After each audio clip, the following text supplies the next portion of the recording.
Hey you guys, so it's day 2 of Pinky Promise, and we are here at the beach to spend time with the Lord. Worship and adore you. Just want to tell you, Lord, I love you more than anything.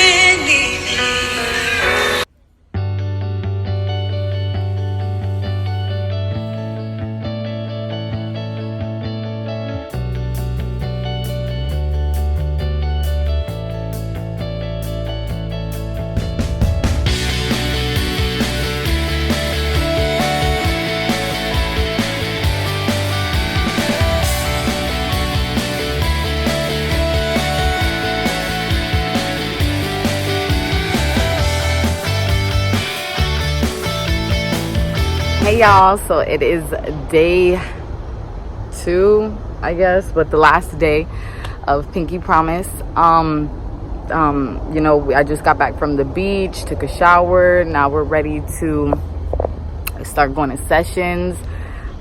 Today we have a session, women in ministry session.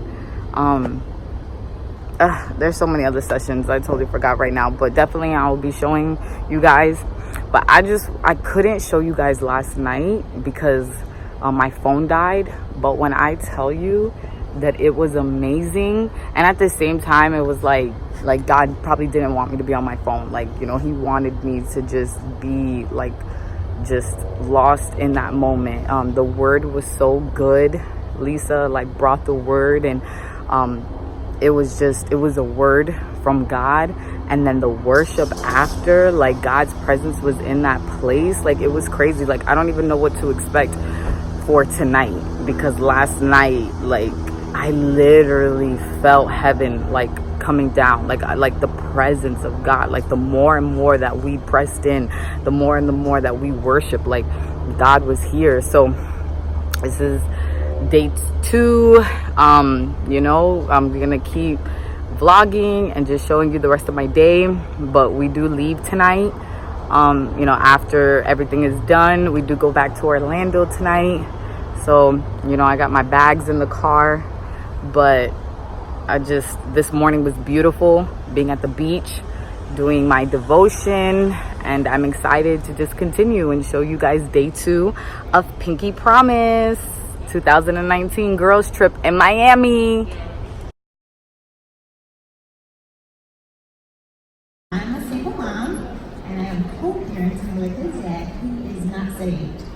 So my son lives in a godly household with me, and then he lives in a secular household with his dad on the weekends. So how do I balance that and try to raise him in a godly way as much as I can when his dad is pouring the world into him?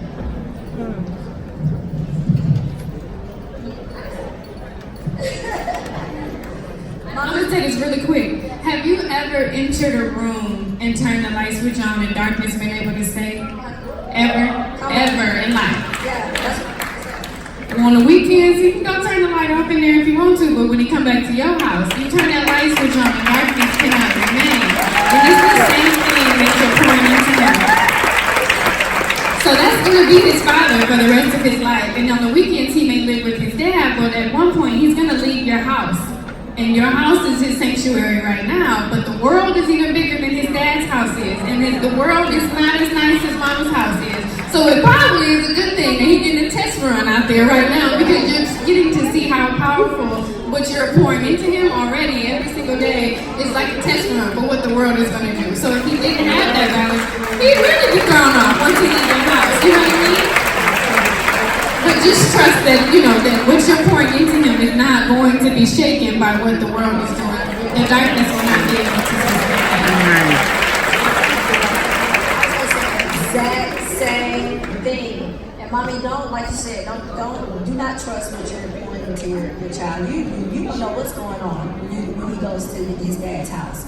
You don't know that, his life that you're feeling in him is being reflected at the dad's house. And one day he may save his dad, not save him, but bring him to Christ. And so we have to just trust into what he does there.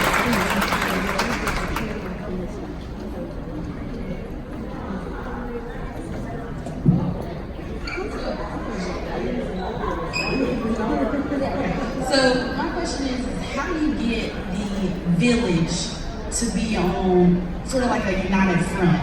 So like if I say no and then the village turns around and gives me chocolate anyway, like how do you get the village to fall in line with you, with your parenting? Like if I say no, don't jump on that, and they say, oh, they're all right. Like I think you gotta sometimes respect it. The Lord has given you something and you're like, I don't know where to start. What do I do? How do I start? Where do I go from here? I have this idea, but I don't want anybody to steal it. Or can I put it out there? Or do I need a trademark? Or do I need this? Or do I need that? Here's what I'm telling you now. We're going to figure it out today. If you go to the next slide, I'm going to give you the rundown really quick. And there's a book upstairs and you can get the rest, okay? Formalizing the business. Before you do anything, before you spend any type of money, search to make sure that that's not somebody else's business already, okay? The Lord has created so many things in this earth and he does not need to give you somebody else's business.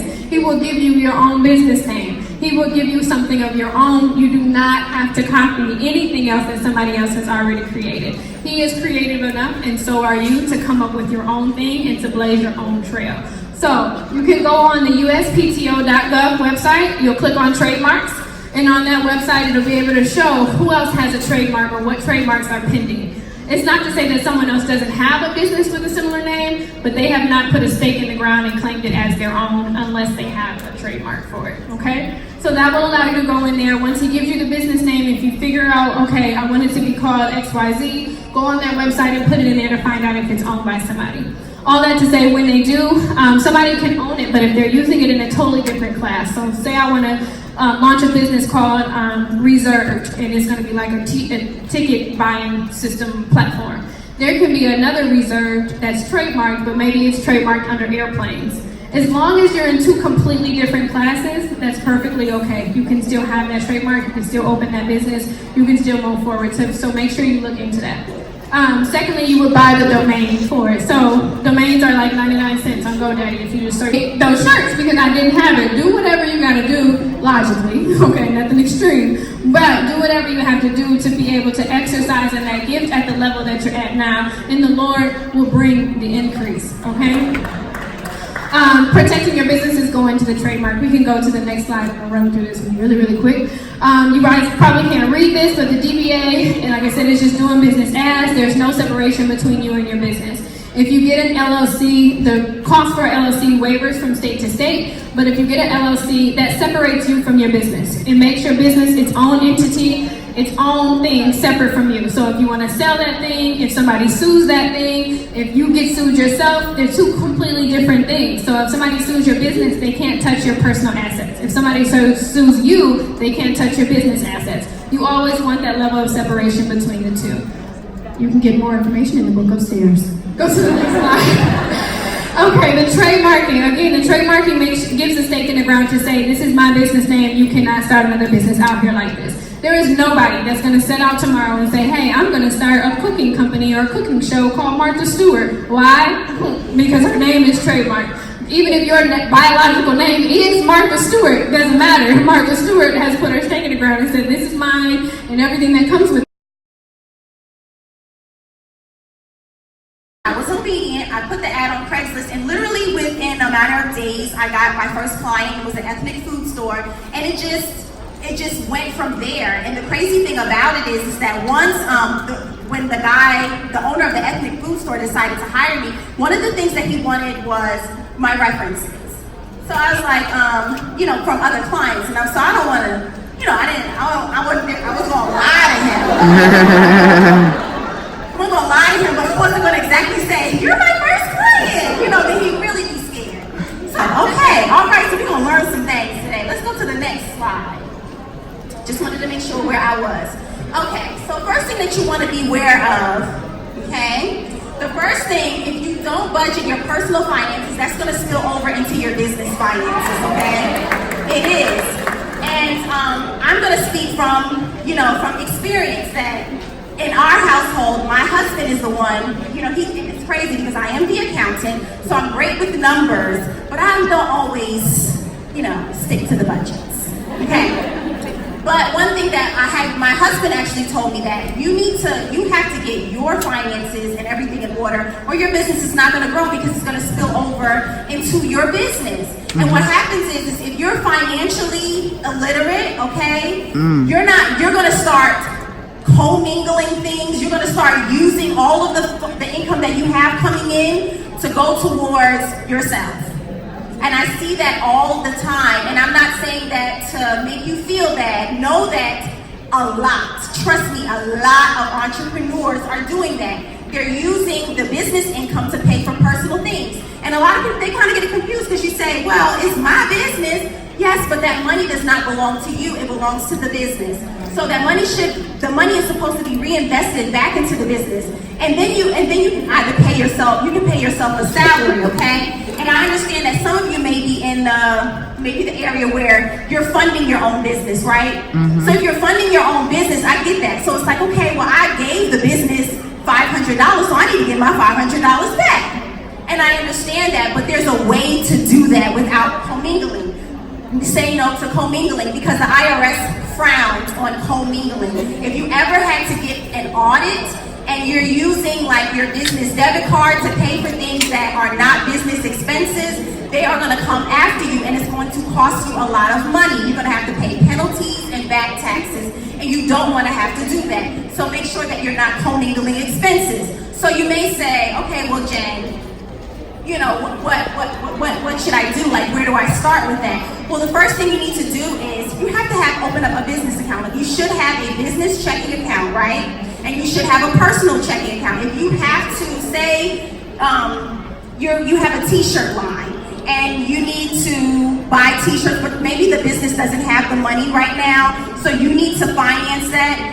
What you're going to do is you're going to transfer the money from your personal account to your business account. So now there's a paper trail. So if you got an audit, the IRS can clearly see that where that money came from, that it came from your personal into your business account, and then you use that business money to then purchase the shirt. Okay, so then what happens when you actually receive the profit? Okay, when you receive the profit, that don't mean that you're gonna take that whole $500 and transfer it right on back into your personal account, because now your business needs it. Because I'm sure you need some more t-shirts. You have to keep up with your inventory. So if you're at a place where you want to pay yourself, okay? You want to pay yourself a salary, even if it's $50 a week. I actually had started out, because I work with all level clients, whether you're just starting out and you don't have much, or if you are a multi-million revenue generating client, I work with those as well. So what I had her do was I said, well, you can afford to pay yourself $100 a week. And she was still in corporate America. So pay yourself $100 a week. I don't want to see no more nail expenses on your business checking, okay? This has nothing to do. Well, I had to go to a meeting with a client, so I needed to look at the IRS ain't buying that, okay? They don't even buy anymore. In previous times, you could actually expense things that you wore to work. Now, if you're not a doctor or actually have to wear that as a uniform, you cannot expense what you bought at Macy's. You don't go at 5, you're cash poor. So when you're cash poor, you can't really move how you want to move. So having an accountant in addition to having a bookkeeper on staff is going to help you with that. So how do I get started? Option 1, you can hire an accountant to do everything, okay? That's what we offer multi-services. I can do your payroll, I can pull your profit and loss statements, I can do your bookkeeping. Literally, most of my clients, I have username and logins for their checking account, for their business accounts, and all of those things, and I'm able to keep up with it. So they don't have to worry about it. I'm keeping up with their income, their expenses, their cash flow. We're having monthly meetings where we're talking about what the profit and loss statement is, and we're also strategizing, okay? So that was I think that was on the previous side, and I didn't get to talk about it, but let's talk about taxes really quick. Did Did you guys see where Amazon did not have to pay taxes? Okay. That would be a whole nother session, and I don't have time to break down all of that. But let me just tell you, they have people in place to strategize for them. And because that's what accountants do, we try to figure out, how can we get you out of paying taxes, right? How can we reduce your tax liability? And we don't know you. I have a client who loves to call me in January. I ain't talked to you since last January. And now you want to come see me. Guess what? It's too late because the fiscal year has ended. December 31st is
He doesn't deserve to be forgiven.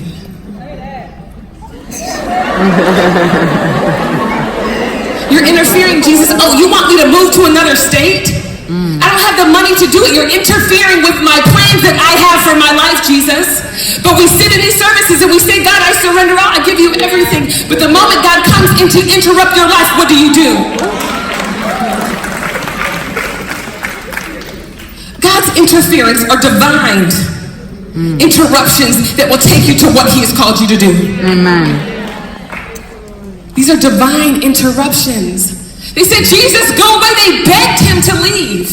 And you might not be saying it out of your mouth, but are you begging Jesus to leave? And with your lifestyle and what you're saying? No, I'm good, Jesus. I'm about to go have some sex. I'm going to do what I want to do. Do you know how long I've been single? I'm tired. I'm going to look at this pornography. I'm going to look at this masturbation. Yeah, I know I'm married, but I'm still going to DM my ex because I don't feel like my husband gives me attention.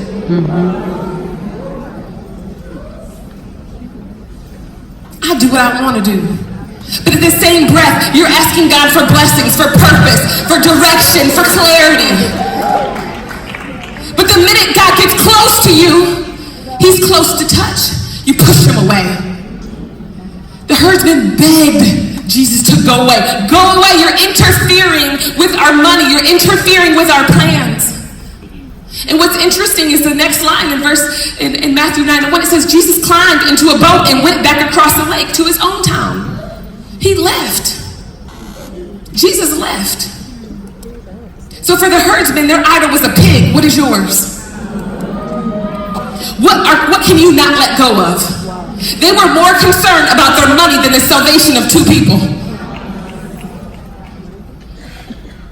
What is God calling you to lay down for the sake of helping somebody else, but you're not sacrificing your gifts and your talents to help somebody else? Are you more concerned about what you can get out of it other than how you can help somebody else? God, you're interrupting my life. I feel like you tell me to do something, and I've heard many times people say, I'm having a hard time hearing God. It could also be because you ignore the instructions he gives you when he does speak to you. So the Lord is saying, every time you disobey me and every time you ignore me, your heart gets hardened against me. So what happens is it's hard for me to push through that hardened heart because you've got it cluttered up with your way of thinking in your life and your thinking and what you want to do for your life. When you surrender and you give your whole entire life to God,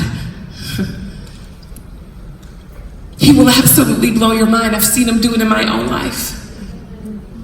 I wonder if they would have went and begged Jesus to stay. I need you to stay because I saw what you did with those pigs and I know that you have authority. You see, when God pulls something from you, he's always trying to bring something better to you. Amen. But some of you are holding on to your pigs. You're holding on to your relationships. You're holding on to your degrees. You're holding on to what you think you're supposed to do because of what somebody told you. You're holding on to your life, and you're holding on to your life like this, and you're like, God, use me, use me. How can he use you? You won't let go of you. You won't let go of your attitudes, your way of thinking, your mindset, and your generational curses. You like your generational curses. Your mommy and daddy got divorced, your grandparents got divorced, and you just assume that that's the will of God for your life. That is not the will of God for your life. That will not be the will of God for your life. I declare every marriage in here will not be lost in the name of Jesus. Just because it happened to somebody else does not mean that it'll happen to you. You can change a generational curse. You can break that. Then there's the holy God who died for our sins, who loves us so much, who has great plans for us. And we're holding on to these things in our hands and we can't let go of it. God is saying, I need you to let go of that thing that is keeping you from me. And after you let go of it, I need you not to go back to it. Some of us are letting go. You've already sent the text message. It's over. It's done. I know God's telling me to leave the job. I'm going to go pack a box. I'm going to be obedient. But then when you get home and 2-3 weeks down the line reality hits. You don't have the worship team. You don't have the lights. You don't have the fog machine. Heather Lindsey ain't up here telling you and preaching to you. Lisa Bamira ain't preaching to you. What will your stance be? Will you still be holding on to your life like those herdsmen? Their hope was in their hope was in the pig. It wasn't in God. And when they met Jesus, they begged him to leave. Are you begging Jesus to leave your life? Before the consequence, there's always a warning. He always warns us first. Some of us are in really hard situations because we've ignored the first, second, third, fourth, and fifth set of instructions. And now there's a consequence, and now you're like, God, fix it. And he's like, baby, I wouldn't have it fixed if you would obey me way back here. Will you obey me in small things? Are you holding on to that pig? God interrupted their life, and I believe that it could have been a miracle. And I mean, even the fact that the pigs all got plunged off, I would have ran and found out, like, hey, what happened? You want to explain? I want to learn. How can I do that? But instead, they looked at what they could see more than what God can do in their life. They were afraid because their hope was in earthly, temporary things. Where's your hope? Is your hope in God or is it in yourself? Is it in your degree? Is it in who you are? The reason why I can stand so that I stand before you with no accolades, with a really messy past, with a really broken past. And if God can use me, he can use you too. God searches this earth. You guys can stand up. He searches this earth looking for somebody that will be obedient to him. He searches this earth looking for somebody that will say yes to him. Amen. Sometimes when we say yes, we don't know what that entails, and that's the scary part. But the great news is he's the Alpha and the Omega. He's the beginning and the end. Amen. He knows your beginning and he knows your end. And I want you to know that you're in good hands when you trust in the Lord. You're in good hands when you put your hope in him. You're in good hands when you finally let go and say, God, I'm going to do it. And I'm going to tell y'all, it's by faith.